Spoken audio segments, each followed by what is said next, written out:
What's going on, my Facebook friends? Have you ever seen a bug light? Bug light that a lot of times people hang out on the porch or hang out on the patio, and at nighttime it attracts bugs, and even during the daytime it attracts flies and different insects.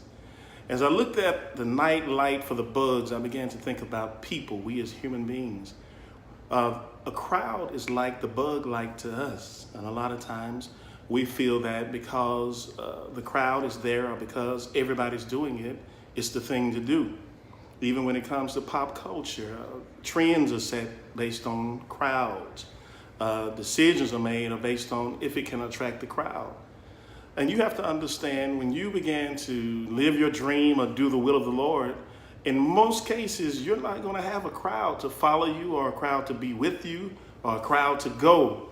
Because a lot of times when you have a dream, a vision, or God has placed something within your spirit, the only thing you have is faith.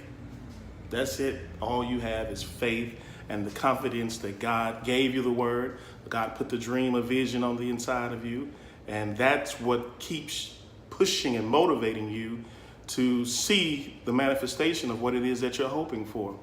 I know a lot of times when me and my family go to restaurants, we've gone to restaurants, and one of the things we always judge a restaurant by is the parking lot. And in some cases it's true, some cases it's not. If we go to a restaurant and there are no cars on the parking lot, a lot of times we'll say this food must not be good because the crowd is not here.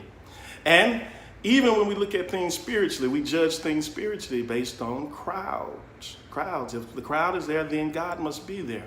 That's not always the case. And as I'm saying, when it comes to your dreams and visions that God has placed in you, a lot of times you're going to have to walk alone and leave the crowd and lose the crowd mentality and gain the mindset of walking by faith rather than the crowd that you see and the support of the crowd. Because when you begin to walk by faith, the only thing in many cases you have to lean in and to support you is the faith and confidence that you have in God and the hope in seeing the manifestation of whatever it is that you're believing God to bring into existence.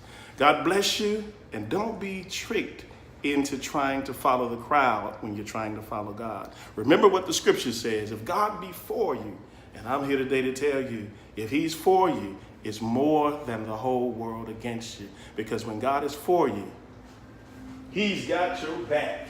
Yes, he does. He's got your back. But you got to walk by faith for God to get you back. God bless you, and have an outstanding day as you continue to walk by faith.